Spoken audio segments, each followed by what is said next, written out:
Buenas tardes, chicos. Soy Luz Elena Cordero, soy nefróloga pediatra, egresada de la Facultad de Medicina aquí de San Luis Potosí. Hice pediatría en el Hospital Central Ignacio Morones Prieto y nefrología pediátrica en el Hospital Infantil de México. Vamos a tratar de ver pues, los puntos más importantes de las principales patologías nefrológicas en la infancia y vamos a iniciar. ¿Esto cómo funciona? Vamos a iniciar con el síndrome nefrótico. A ver. Ok, con el síndrome nefrótico. Vamos a basarnos en las guías de práctica clínica mexicana y vamos a tomar algunos datos para complementarla porque no están muy actualizadas con la Sociedad Española de Nefrología Pediátrica.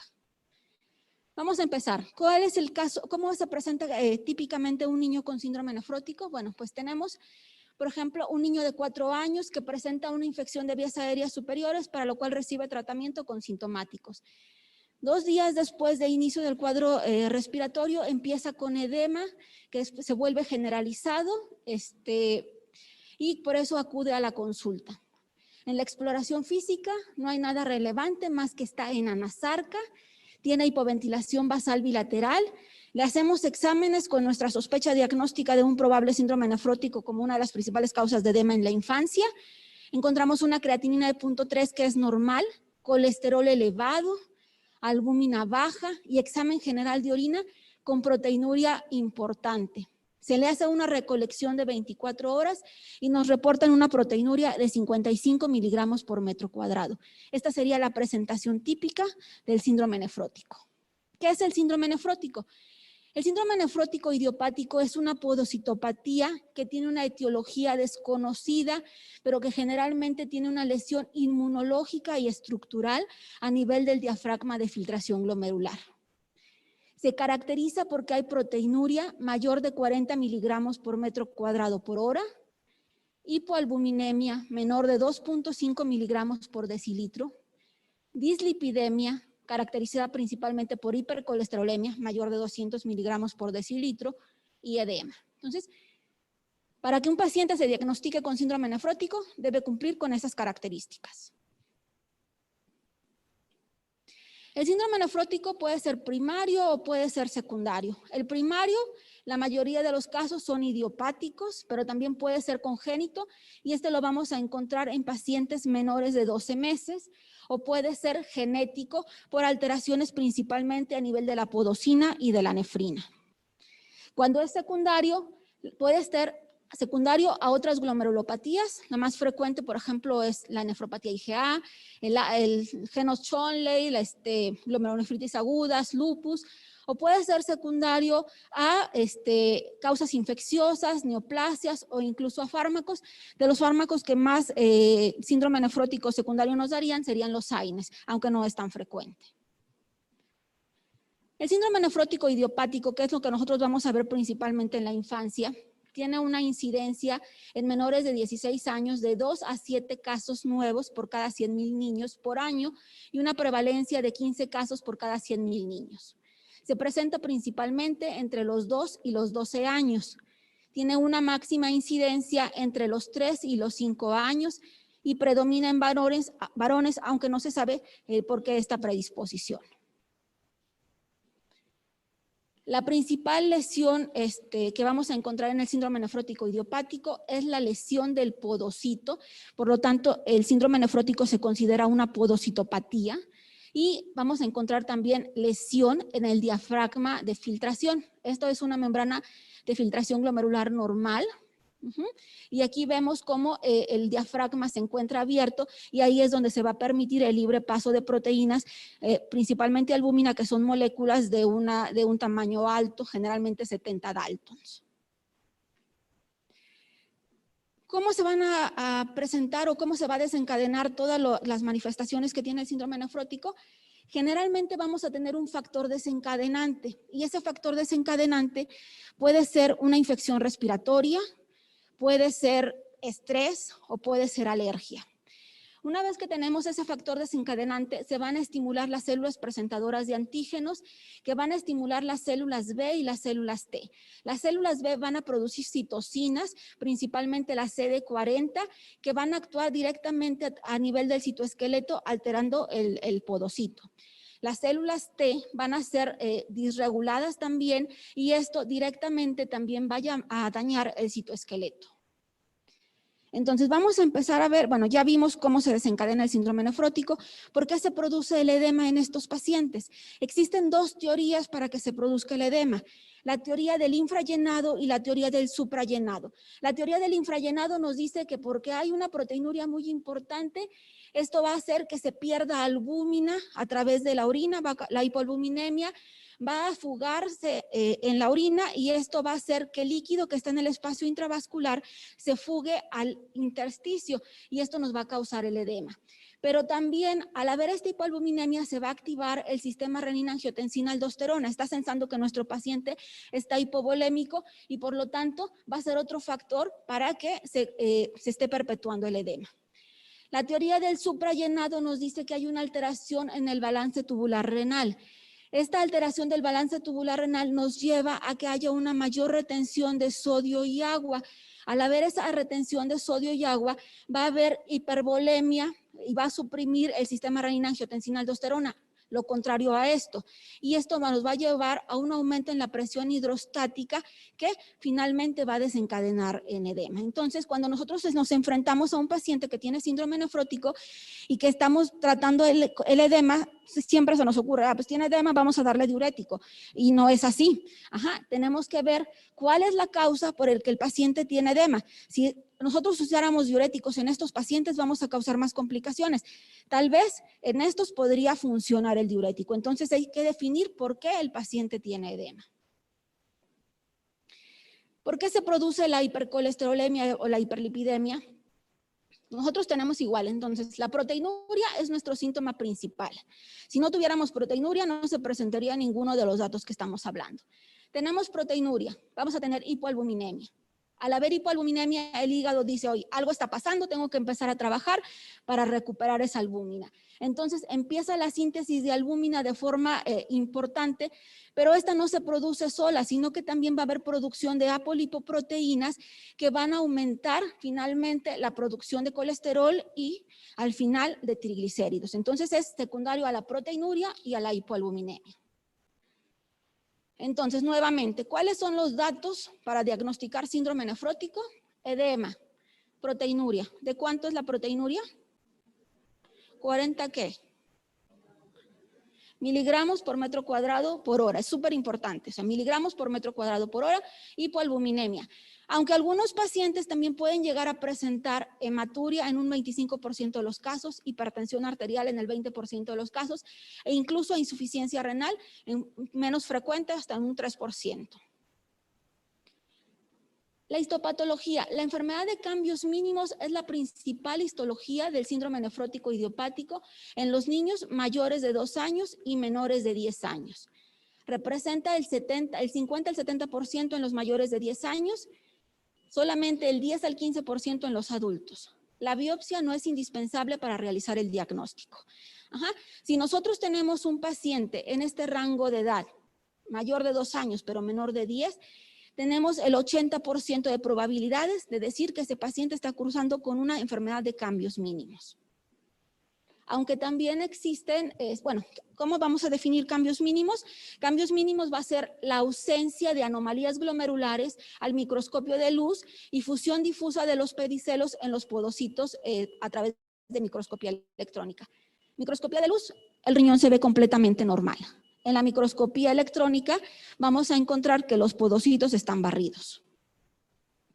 Podemos encontrar otras histologías como puede ser la glomerulosclerosis focal y segmentaria, la nefropatía IgM, proliferación mesangial, glomerulonefritis membranosa o glomerulonefritis membranoproliferativa. Si a ustedes les preguntaran en su examen, ¿cuál es la glomerulopatía más frecuente en la infancia? Su respuesta sería el síndrome nefrótico o enfermedad de cambios mínimos. A diferencia, si se les preguntan cuál es la principal en el adulto, ahí sería la membranosa. Entonces, eso es sumamente importante que lo recuerden. La mayoría de los niños que tienen síndrome nefrótico van a responder al tratamiento. El 80% responde bien al tratamiento. 20% van a ser córticos resistentes. 2/3 partes van a presentar recaídas de la enfermedad en los primeros meses y hasta el 60% pueden tener dependencia a esteroides. Entre más temprana sea la edad de presentación, mayor riesgo tenemos de recaídas. Se considera que la enfermedad se encuentra en remisión completa tras 7 a 10 años sin recaídas. ¿Por qué es esto? Porque generalmente estos pacientes tienden a recaer cuando presentan alguna infección. Entonces, por eso tenemos que tener ese periodo libre de 7 años para decir, ok, ya no ha presentado recaídas, lo más seguro es que ya no tenemos ningún problema. El tratamiento del síndrome nefrótico, es farmacológico y los esteroides son la piedra angular del tratamiento. Está indicado en la primera manifestación en todos los pacientes, excepto en el síndrome nefrótico congénito familiar, porque como ya comentamos aquí, el síndrome nefrótico congénito o por mutaciones de proteínas, entonces por más que yo le dé esteroides o le dé algún otro fármaco inmunosupresor, no voy a lograr tener ninguna respuesta. Otros inmunosupresores están indicados solamente en caso de resistencia o dependencia a los esteroides previa a una biopsia renal. ¿Qué pasó por ahí? Se movió la imagen. Ok, ¿cómo vamos a administrar la prednisona a estos pacientes? Las guías de práctica clínica nos dicen que el tratamiento se basa en dar prednisona oral a 60 miligramos por metro cuadrado por día por 6 semanas. Seguida de 40 miligramos por metro cuadrado, días alternos durante otras 6 semanas. Anteriormente las guías, y creo que la guía de práctica clínica mexicana dice que con eso podemos parar ya el tratamiento y suspender. Pero la CADIGO, que es el organismo que regula el manejo de las enfermedades renales, nos sugiere ahora que después de que tenemos la reducción de 40 miligramos por metro cuadrado en días alternos durante 6 semanas, hagamos un descenso gradual de esa dosis por hasta 2 a 3 meses más para que el paciente vaya destetándose lentamente del esteroide y esto nos ayudaría a que no existan tantas recaídas. Ok.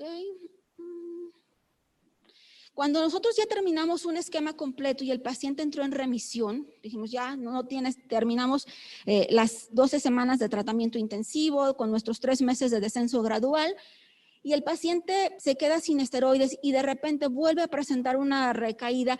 Si se asocia a infección, lo que se recomienda es primero tratar la infección y muchas veces con eso revierte el síndrome nefrótico. Si a pesar de tratar la infección el síndrome nefrótico persistiera, entonces se recomienda nuevamente iniciar prednisona a 60 miligramos por metro cuadrado hasta que la proteinuria sea negativa durante 5 días. Es decir, yo le doy prednisona hoy y le estoy haciendo un examen o una tira reactiva todos los días hasta que yo tenga una tira negativa. Teniendo la negativa, cuento 5 días, permanece negativa y me voy a disminuir a 40 miligramos por metro cuadrado en días alternos. O sea, ya no voy a completar las 6 semanas de manejo. Esto es en recaídas. Se recomienda una toma única matinal. También se ha visto que como simula el efecto del cortisol, parece ser un efecto más fisiológico y el paciente también tiene menos recaídas que cuando se usan varias dosis. Cuando repartida en dos dosis solamente en las siguientes situaciones: menores de 3 años, cuando el edema es muy grave, cuando hay hiperglicemia o cuando hay falta de respuesta a las 2 semanas de tratamiento bajo dosis única, entonces podríamos intentar modificar.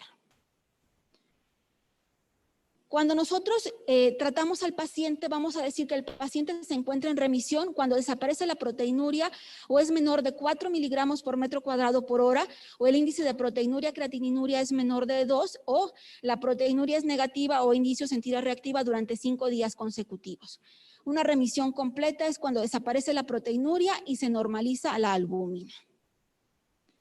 Vamos a hablar de recaída cuando aparece la proteinuria en una tira reactiva mayor de 2 cruces durante 5 días consecutivos en cualquier momento de que estemos evaluando a nuestro paciente. Resistencia. Hay persistencia de proteinuria en rango nefrótico tras 8 semanas de tratamiento. Dependencia. Aparición de proteinuria por más de 5 días al disminuir la prednisona. Generalmente, una vez que nosotros terminamos las 6 semanas de 60 miligramos por metro cuadrado, bajamos a 40, inmediatamente el paciente empieza a tener proteinuria. Entonces ahí hablamos que tiene dependencia. Además de darle prednisona a nuestros pacientes, también podemos darle tratamiento sintomático. Lo que más le preocupa a la mamá es que el paciente esté edematizado. Cuando ustedes empiezan a dar la prednisona, la mayoría de las veces en los primeros 5 días de tratamiento, el paciente se va a hinchar un poquito más porque como efecto de la prednisona retiene un poco más líquido. Pero posterior a esos 5 días empieza una disminución importante del edema. Entonces es importante explicarlo a la mamá para que no se angustie.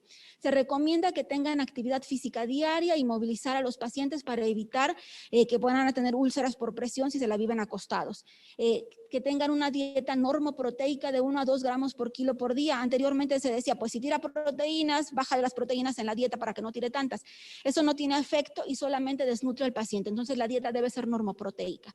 Lo que sí está bien demostrado es que debe haber una restricción de sodio muy importante y una restricción moderada de líquidos para alcanzar un balance negativo hasta que revierte el edema. Una vez que el paciente se encuentra libre de edema, la cantidad de sal que ingiere puede ser completamente normal.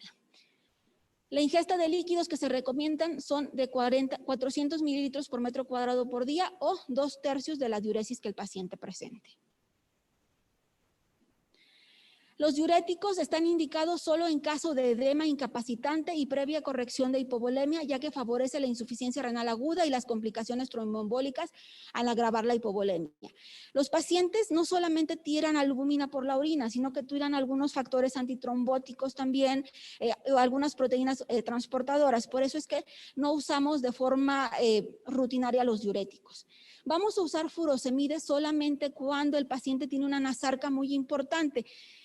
La albúmina, el furosemide lo vamos a usar, pero previa la infusión de albúmina de 1 a 2 miligramos, aquí es por kilo, perdón, de 1 a 2 miligramos por kilo. Entonces nosotros vamos a pasar la albúmina. Al pasar la albúmina, lo que va a hacer es que aumenta la presión oncótica a nivel intravascular, va a jalar el líquido del espacio intersticial al vascular y ahí ponemos el diurético y hacemos que saque ese volumen. Entonces, para eso nos va a servir el diurético. Si nosotros usamos el diurético sin precargar a nuestro paciente con albúmina, lo que vamos a hacer es que le vamos a ocasionar mayor hipovolemia y podemos ocasionar trombosis. Algunos autores mencionan que la espironolactona también se pudiera utilizar a 5 miligramos por kilo por día en 2 dosis, pero está contraindicado en caso de que haya afección de la función renal. Acuérdense que es un ahorrador de potasio y nos puede llevar a hipercalemia. Hay que tratar las complicaciones, hay que darle profilaxis para la osteoporosis, sobre todo cuando usamos esteroides por tiempos muy prolongados. Cuando hablamos de que el paciente tiene dependencia o tiene recaídas muy frecuentes y que ya tenemos muchísimo tiempo de prednisona, si solamente tenemos el periodo de las 12 semanas iniciales con 3 meses de reducción, la mayoría de las veces no requiere que demos vitamina D, pero si ya nos pasamos, no sé, más de un año con esteroides, el paciente necesita estar suplementado con calcio y vitamina D. Se recomienda también el uso de IECAS o ARA2 para disminuir la proteinuria y controlar la presión arterial en caso de que exista. Si nosotros tenemos hipertensión en estos pacientes, pues nuestro antihipertensivo ideal sería el enalapril o el losartán. La profilaxis para tromboembolismo está realmente no de uso corriente en pediatría, pero en algunos casos se pudiese utilizar. Es importante que el paciente tenga un esquema de vacunación completo. Obviamente, pues esto sería antes de que el paciente tuviera el síndrome nefrótico. Una vez que el paciente tiene el síndrome nefrótico y está recibiendo tratamiento con prednisona, no se recomienda que reciba vacunas de virus vivos porque podemos causarle complicaciones.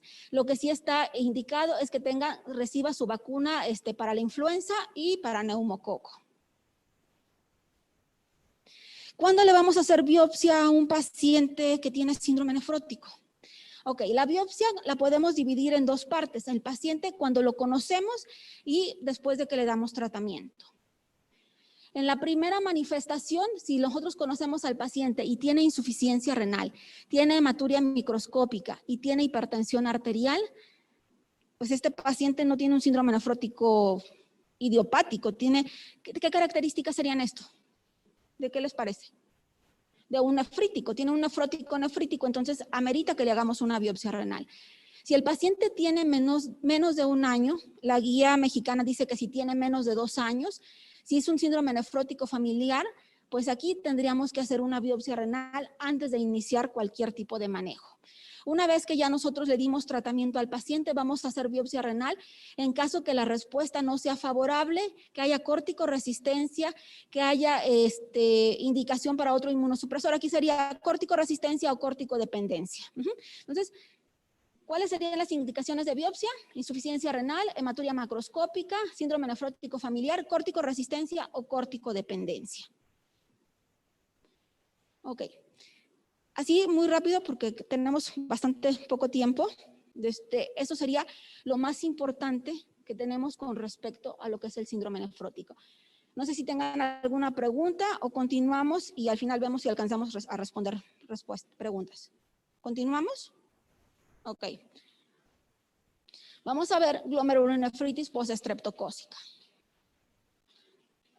De la glomerulonitis postestreptocócica no tenemos guía de práctica clínica, pero hay algunos artículos que son recientes, generalmente del Pediatric Nephrology y igual de las guías españolas. ¿Cómo se presenta típicamente un paciente con síndrome nefrítico postestreptocócico? Habitualmente son pacientes en edad escolar. Por ejemplo, tenemos un niño de 5 años que cursa tercero de preescolar, refiere vacunas completas, no tiene alergias. Tiene antecedente de que hace 2 semanas presentó una infección de vías aéreas superiores. Se trató aparentemente sin ninguna complicación, resto de sus antecedentes sin importancia. Acude a valoración porque la mamá refiere que orinó oscuro, casi como si hubiera orinado Coca-Cola. El color de orina está presente durante toda la micción, no es que empezara a orinar así o que así terminara, sino toda la orina estaba de ese color. No tiene disuria, no tiene fiebre, y desde hace 24 horas también se le agregó edema facial y de miembros inferiores y tiene cefalea intensa también de 24 horas de evolución. A la exploración física tiene una presión arterial de 130/100. Está alta, independientemente de las percentilas que tengamos. Tiene 130/100, está hipertenso, está ligeramente taquicárdico, tiene edema generalizado, faringe está normal, no hay exudados, tiene estertores transmitidos y el resto se encuentra normal. Le hacemos exámenes de laboratorio, tiene una creatinina de 2.3 miligramos por decilitro, unas antiestreptolicinas de 500, el examen general de orina tiene hematuria macroscópica, proteinuria de 150 miligramos por decilitro. Si le hiciéramos una recolección de 24 horas, probablemente sea menos de 40 miligramos por metro cuadrado por hora. Tiene eritrocitos incontables, de los cuales el 85% son dismórficos, 15% son eumórficos, tiene cilindros eritrocitarios y tiene un C3 disminuido. Entonces, es el cuadro clínico característico de estos pacientes. La glomerulonefritis aguda postinfecciosa es una lesión inflamatoria de predominio glomerular y de patogenia inmune que es desencadenada por varios gérmenes, siendo el principal el estreptococo beta hemolítico del grupo A. Es más frecuente en la edad escolar, predomina en los hombres y la presentación clínica más común es el síndrome nefrítico agudo. En pediatría muchas veces se utiliza como sinónimo glomerulonefritis postinfecciosa y nefrítico agudo, pero el síndrome nefrítico son las características que tiene la postinfecciosa. La incidencia es desconocida porque existen formas clínicas asintomáticas. Se estima que hay 470,000 nuevos casos por año en el mundo y el 97% ocurren en países en vías de desarrollo debido al hacinamiento.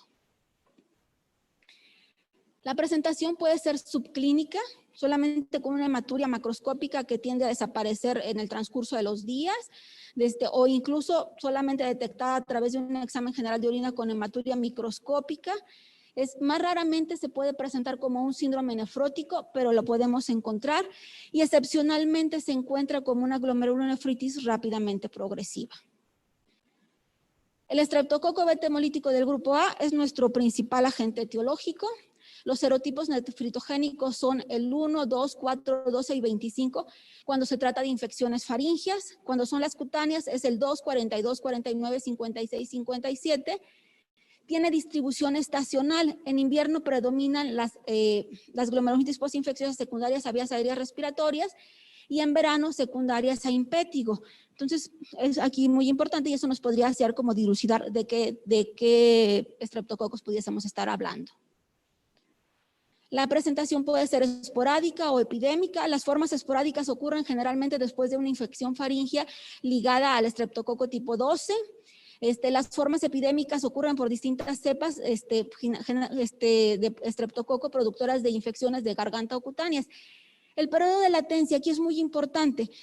El periodo de latencia es de 7 a 15 días cuando se asocia a problemas respiratorios y hasta 5 semanas cuando se asocia a problemas cutáneos. A veces la mamá ya ni se acuerda que el niño tuvo un impétigo cuando presentan las manifestaciones. Entonces hay que ser muy acuciosos en el interrogatorio. La presentación clínica, pues es el síndrome nefrítico agudo. Hematuria macroscópica, edema, hipertensión, oliguria y un deterioro de la función renal en grado variable. Entonces, esto es lo que tienen. Así como me dijeron las 4 características del síndrome nefrótico, estas son las características más importantes del síndrome nefrítico agudo. La hematuria microscópica se presenta en el 100% de los pacientes, la macroscópica hasta en el 50%, edema en el 90% de los pacientes, hipertensión 60-80% de los pacientes, oliguria en 50%, falla renal hasta en un 30% y hasta un 5% de estos pacientes van a llegar a necesitar terapia de reemplazo renal. ¿Cómo se desencadena las alteraciones o las lesiones glomerulares? Bueno, pues nosotros tenemos el agente nefritogénico que se va a unir a un anticuerpo, va a alterar las proteasas y las metaloproteasas. Estas van a migrar a lo que es la membrana basal glomerular y se van a introducir en lo que son los podocitos a nivel subepitelial y van a causar que estos se desfacelen y se engrosen y van a alterar finalmente lo que es la membrana basal glomerular que nos va a dar las manifestaciones clínicas. Entonces, este cuadro es así nos resume muy bien lo que pasa en el paciente. Nosotros tenemos en la clínica una faringitis o una infección cutánea. Patogénicamente, ¿qué va a suceder? Va a haber una reacción antígeno-anticuerpo y se van a producir inmunocomplejos circulantes. En el laboratorio vamos a tener un aumento de las antiestreptolicinas. Después de esto, el paciente va a presentar hematuria macroscópica, proteinuria no nefrótica, debido a que hubo depósitos capilares glomerulares y hubo activación del complemento. En el laboratorio nosotros vamos a encontrar un C3 disminuido. Al tener depósitos en los capilares glomerulares va a haber una disminución de la filtración glomerular que nos va a llevar a oliguria. Y esto nos va a dar en el laboratorio aumento de la creatinina plasmática. La disminución de la filtración glomerular nos va a dar una disminución urinaria de sodio, una expansión del espacio extracelular que se va a manifestar con edema, sobrecarga de volumen e hipertensión arterial. Y esto nos va a dar en el laboratorio disminución de la renina plasmática y la aldosterona. Si yo tengo a este paciente con hipertensión, ¿qué me sugerirían de darle de tratamiento? Según la fisiopatología que estamos viendo aquí de la hipertensión. Digo, este paciente llegó con 130/100, me urge darle manejo. ¿Qué antihipertensivo o qué me recomiendan que le dé de manejo? Aquí tienen la respuesta, así. Le doy enalapril, le doy losartán, le doy espironolactona, le doy furosemide. Acá. Hay una disminución de la filtración glomerular, una disminución en la excreción urinaria de sodio y expansión del espacio extracelular. Estoy reteniendo líquido. Entonces, lo que yo necesito y esa retención de líquido me está dando edema, sobrecarga de volumen e hipertensión arterial. Entonces, mi hipertensión arterial es por sobrecarga de volumen. Entonces, lo más adecuado sería darle un diurético y un diurético de asa, que es el más potente. Entonces, no tiene mucho efecto aquí ni el enalapril ni la espironolactona, sino un diurético de asa.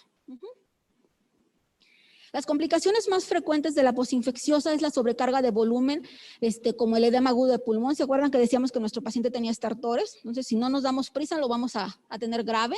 Puede darnos insuficiencia cardíaca o nos puede dar incluso una encefalopatía hipertensiva. La proteinuria generalmente es moderada, nunca llega a ser nefrótica y las formas rápidamente progresivas son muy escasas. El tratamiento, no hay un tratamiento específico, solo hay tratamiento de soporte. Hay que restringir el agua y la sal. Los líquidos se dan de 300 a 400 miligramos por metro cuadrado por día y la sal a no más de 2.000 equivalentes por kilo por día. El furosemide es muy importante para el control de la sobrecarga de volumen de la hipertensión arterial. Cuando no tenemos una respuesta adecuada con el furosemide para el control de la presión arterial, podemos utilizar vasodilatadores directos o antagonistas de los canales de calcio, evitando el uso de IECAS por su efecto hipercalémico. Hablábamos que el paciente también tenía algo de insuficiencia renal, entonces si nosotros damos enalapril o losartán, podemos aumentar esa lesión renal aguda y podemos hacer que las complicaciones o los efectos colaterales de estos medicamentos nos causen problemas. El tratamiento etiológico lo vamos a dar solamente si hay evidencia de una infección activa. ¿Ustedes creen que esté justificado darle penicilina benzatínica a estos pacientes? ¿No? ¿Por qué no? Ya pasó o 2 semanas si fue respiratoria o 5 semanas si fue cutánea. Entonces la infección ya no tenemos el estreptococo ahí activo. Si nosotros hiciéramos un cultivo, dicen que hasta el 30% de los casos podríamos todavía captar el estreptococo. Si es así, podemos dar el tratamiento, pero para erradicar el estreptococo y que ese paciente no sea así como portador y nos vaya a infectar a más pacientes, pero no porque el paciente esté cursando con una infección activa. Diálisis en caso que el paciente tenga una lesión renal aguda que no responda al tratamiento sintomático. Evolución y pronóstico.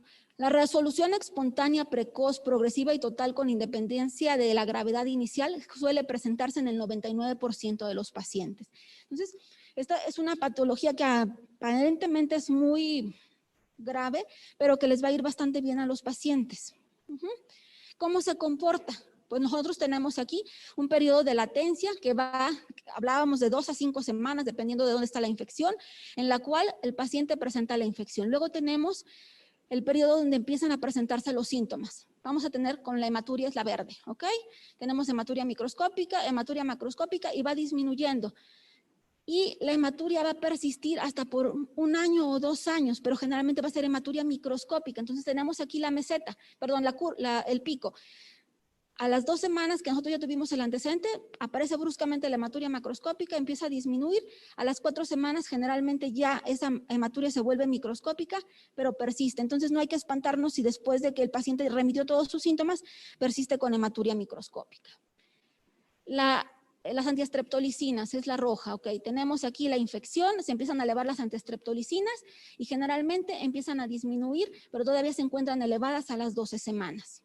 La hipertensión arterial, que vendría siendo la gris, ¿ok? Tenemos aquí el paciente que está normotenso, tiene ya lesión glomerular, se va a poner hipertenso, hace un pico, pero generalmente a las ¿qué serían aquí? 4 semanas, 5 semanas, ya el paciente está sin problemas.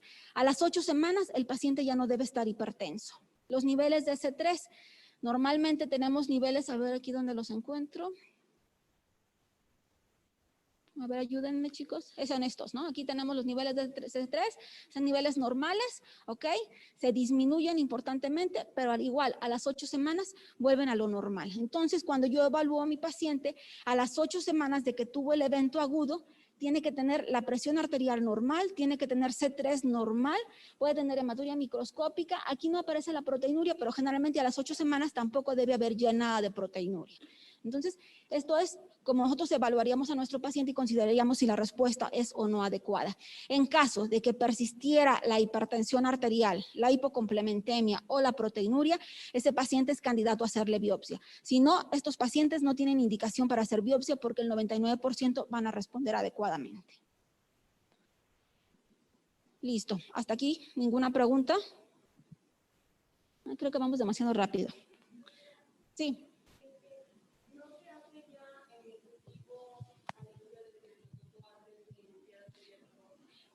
Lo comentábamos, habitualmente cuando tú ves a estos pacientes ya con el síndrome nefrítico, no necesitas hacerle un cultivo. Lo puedes hacer si tú quieres saber si el paciente es o no portador del estreptococo como una medida para evitar que él siga contagiando a más pacientes, pero no es indispensable hacerlo para saber si tiene el estreptococo en ese momento. O sea, como parte del manejo, no. Si tú lo quieres hacer como erradicación, lo haces y lo encuentras positivo, Está indicado que tú le des penicilina benzatínica para que quites ese estreptococo. A las 8 semanas. A las 8 semanas tiene que normalizarse la presión arterial, tiene que normalizarse el complemento y tiene que desaparecer la proteinuria. Si persiste la hematuria microscópica, no hay ningún problema. Hasta 2 años puedes tener hematuria microscópica. Mientras no aparezca proteinuria y no te aparezca ningún otro dato de los que hablábamos, no hay problema. ¿Alguna otra cosa? Si quieren, vemos alguna pregunta de síndrome nefrótico. Vamos bastante bien de tiempo. ¿No? ¿De nefrótico no hubo ninguna pregunta? Ok. Vamos a ver síndrome urémico hemolítico. ¿Han visto pacientes con síndrome urémico hemolítico? Se antoja una hamburguesa a estas horas ya, ¿verdad? Ok, caso clínico. Vamos a ver.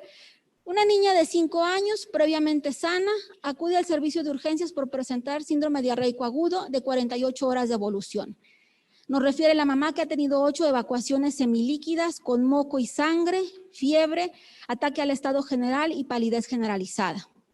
Interrogando intencionadamente nos dice que hace 3 días fue a un lugar y se comió una hamburguesa y después de esto fue que presentó estos datos. Bueno, aquí dice que un bistec también puede ser, es carne, generalmente se asocia a carne de res. La exploración física, la paciente pesa 27 kilos, tiene una presión arterial de 150, frecuencia cardíaca de 132, está taquicárdica, está pálida, está ictérica, tiene mal estado de hidratación, tiene un llenado capilar de 3 segundos, tiene equimosis y tiene edema en las extremidades inferiores. Nos reportan una biometría hemática que tiene 5.6 de hemoglobina, tiene plaquetas de 54,000, tiene reticulocitos del 15%, tiene una creatinina de 3.8 y una urea de 202. Ustedes acaban de ver ahorita anemias hemolíticas, entonces parece que esta paciente está cursando con una anemia hemolítica. Ok, entonces, generalmente lo característico de estas pacientes es una anemia hemolítica microangiopática, plaquetopenia y lesión renal aguda. Son las características o la triada clásica del síndrome urémico hemolítico. El síndrome urémico hemolítico es una entidad clínica que se caracteriza por daño renal agudo, anemia hemolítica microangiopática y trombocitopenia. No es tan frecuente, se presenta en el 0.2 al 4.8 casos por 100,000 habitantes. Es un diagnóstico diferencial de la microangiopatía trombótica. Puede ser ocasionada por infección, la más común es que se ocasione por una E. coli productora de chigatoxina, por Shigella disentería, puede ser también por neumococo, por estafilococo, por virus HIV, pero también puede ser por anomalías familiares o anomalías del complemento generalmente asociadas a mutaciones en las proteínas y a autoanticuerpos. Pero también puede ser por una deficiencia del factor Adams 13 que nos va a dar la microangiopatía trombótica clásica. Otras alteraciones que nos pueden dar puede ser el embarazo, por ejemplo, el síndrome de HELP es una microangiopatía trombótica que se puede presentar. Entonces, la que nosotros vemos comúnmente en los niños es la que se debe a alteraciones del complemento o la que se asocia a infecciones por gérmenes productores de chigatoxina. Se clasifica como síndrome urémico D positivo, que esta D positivo quiere decir diarrea positivo o típico, asociado a la E. coli, productora de chigatoxina, con la cepa 057H7 o con Shigella disentería tipo 1. O puede ser un síndrome urémico hemolítico atípico o síndrome urémico A o D, que es diarrea negativo. Generalmente, o va a ser por deficiencia del Adams 13 o por alteraciones del complemento.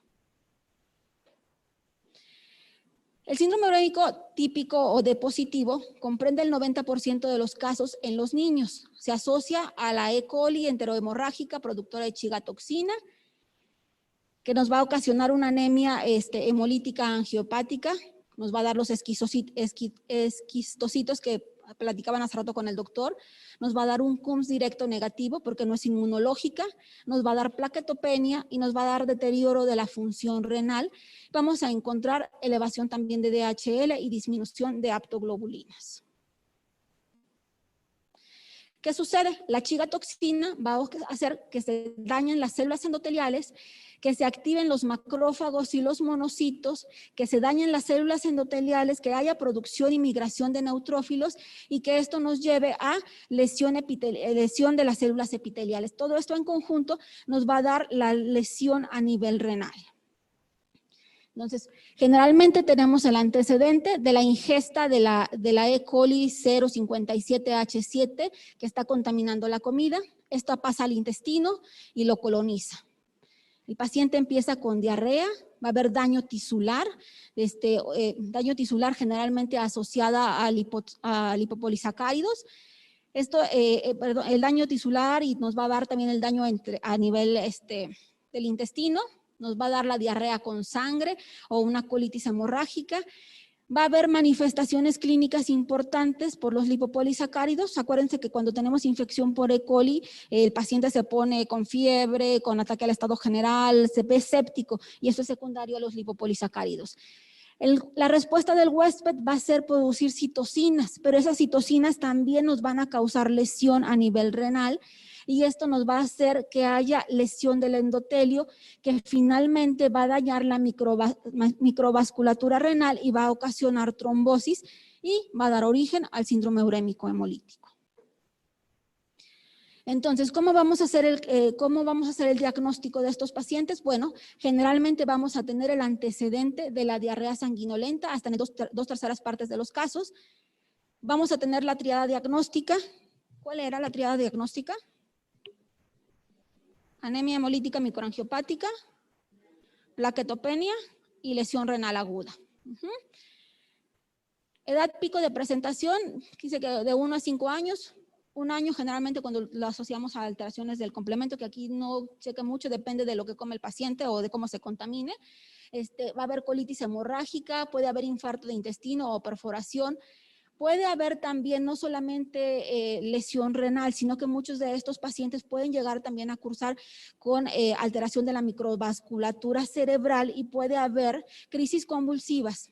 En estos pacientes podemos aislar la E. coli enterohemorrágica generalmente de las evacuaciones, podemos detectar la chigatoxina, que serían herramientas para el diagnóstico. ¿Okay? La fisiopatología, ¿ok? Entonces nosotros tenemos la ingesta de la bacteria, tenemos la diarrea con sangre, el síndrome urémico hemolítico y las secuelas. Las secuelas pueden ser que el paciente se reintegre al 100% y que una vez que pase el evento agudo, la lesión renal desaparezca, o puede ser que tenga algunas secuelas como hipertensión arterial o lesión vascular cerebral. El síndrome urémico hemolítico, los factores de mal pronóstico son afección al sistema nervioso central, nos va a dar mayor mortalidad en el periodo agudo e insuficiencia renal. Si el paciente tiene muchos días de anuria, tiene muchos días con colitis hemorrágica, nos va a dar mal pronóstico. No así, la anemia ni la trombocitopenia se relacionan con el pronóstico de los pacientes. El tratamiento, antibióticos. ¿Le darían antibiótico a estos pacientes? Muchos autores dicen que no vamos a dar antibióticos porque si no vamos a destruir la E. coli y vamos a liberar más chigatoxina y podemos causar más problema. Entonces, no está recomendado, no hay un consenso generalizado entre todos los autores, pero la mayoría dicen que no. Vamos a dar anticuerpos contra chigatoxina que están más en boga, eculizumab se está probando actualmente. Vamos a dar terapia de soporte con diálisis y vamos a transfundir cuando la hemoglobina sea menor de 6 y uso racional de plaquetas. De nada sirve dar plaquetas aquí, primero hay que tratar de eliminar la chigatoxina. El atípico va a ser principalmente asociado a efectos secundarios, por ejemplo, bacterias como la Streptococcus pneumoniae, por el HIV, a medicamentos como inhibidores de la calcineurina, a enfermedades sistémicas como el lupus o deficiencias del factor de von Willebrand. Aquí vemos principalmente los principales puntos donde se altera el complemento a nivel del C5B9. La presentación clínica más frecuente es en menores de 6 meses, la triada diagnóstica, ausencia de pródromo gastrointestinal, comienzo insidioso, IVAS en 80% de los casos, no hay estacionalidad, hay hipertensión arterial, falla renal permanente y tenemos esto, hay afección familiar. Entonces es muy importante. Aquí lo más importante es la edad de presentación, la historia familiar y que no hay antecedente de diarrea.